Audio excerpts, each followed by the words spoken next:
Everyone, it is me, Sailor Mars, Ray here, and today I'm gonna talk about, more like I'm gonna bitch about why I'm not, why we'll never take up YouTube mateship.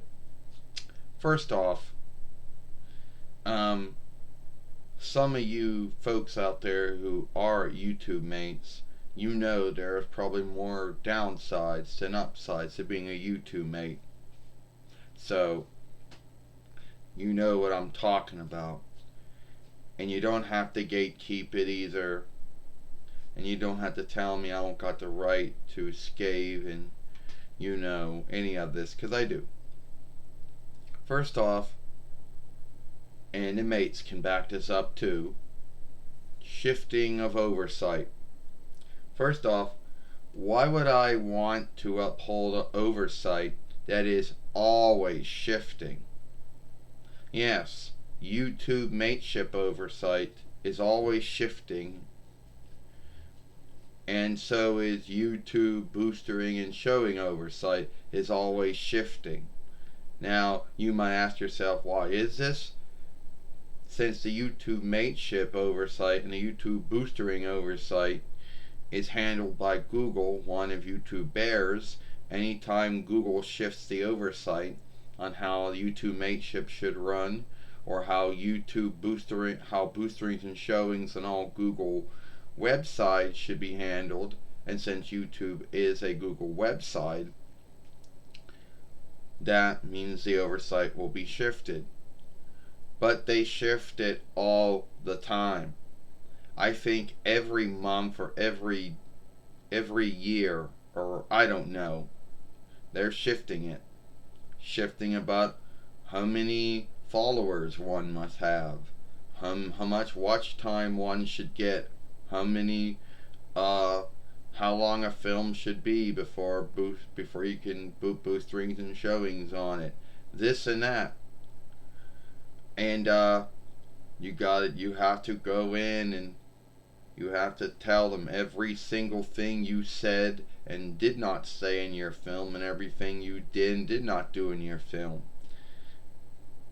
And then hope that your films will still be seen as good standing after the whole filleting of your film is done.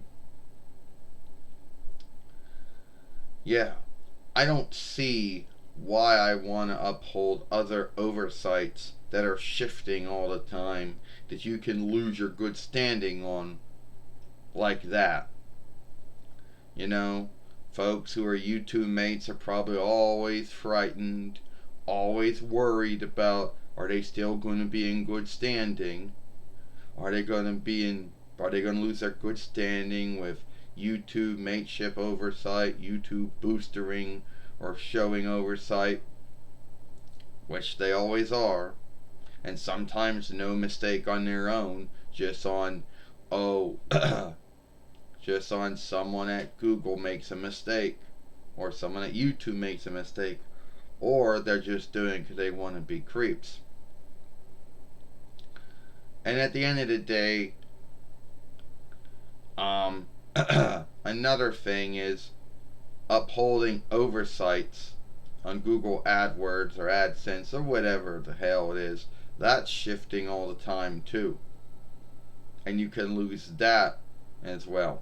So, yeah, upholding oversights that are always shifting every day or every month or every year. I don't know how many times they shift it, but they must do it a lot. Not being fully answerable for anything. First off, YouTube mates, you know by now that YouTube mateship is free. You didn't buy it. So at the end of the day, they're not going to be fully answerable for anything that goes wrong. And most of the time they're not. They're like, oh well, you're putting boosterings and showings on my films, or I'm putting them on there. You're thinking, oh, you're giving me you're taking out income tool, whatever you're doing. So you're thinking they're going to be fully answerable. They're not. And guess what? Why would I want to have a live talk with someone from YouTube that's going to give me it's going to give me is not going to be that helpful. I got feedback, and these folks are weaklings when it comes to feedback. You can say anything on feedback and they won't do a thing. Get in a fight with one of these folks on live talk, and they're apparently fearless and bold, and they'll uphold the oversight, but do it on feedback, and they're weaklings. So why do I want to even have a live talk with someone who's not going to be that helpful? And most likely it might be the one who's fucking with you. And why would I want to keep on getting in bad standing with ownership? Yeah. And I'm not talking about when someone does something with fair work and the owner or owners think it's not. That's one bind of ownership or fair work. I'm talking about when someone fake flags your work and says it's owned by them so they can get some of your income. So why would I want to put myself out there so I can either get in a fake flagging over ownership, or have someone out there say that my fair work is not fair work because it's still owned because they still say they own the work that I fair worked from. Why do I want to go for that shit? Why do I want to deal with losing my good standing with ownership and fighting folks over, oh, this is fair work, or no, it's not? I don't want to get into that shit either. And the last thing I'm going to leave you before I end this film is that if you're making a business out of it, if you're making a business out of it, why do I want to make YouTube a business? Why? And also, being fully or halfly answerable for income toll, either from Gabber, Reich, or Alderman. Yeah, why the fuck do I want to get myself into that shit? If you're already fully or halfly answerable for your income toll, that's one thing. But why the fuck do you want to go through that whole, why do you want it? But if you want to be fully or halfly answerable for it, why do you want to pick YouTube to be the one to do it?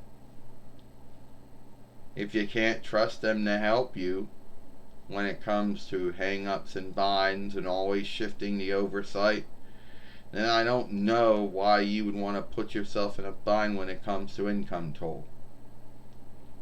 But whatever. I just don't want anything to do with YouTube Mateship. Never will. Alright? So, thank God it's a choosing. Anyway, that's all the time I got here.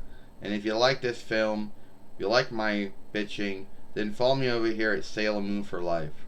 Or watch the last film we made yesterday over here, when Sailor Mercury made her film, talking about, I guess, on the Sailor Moon followership on YouTube. I'm Sailor Mars, and I'll see you later.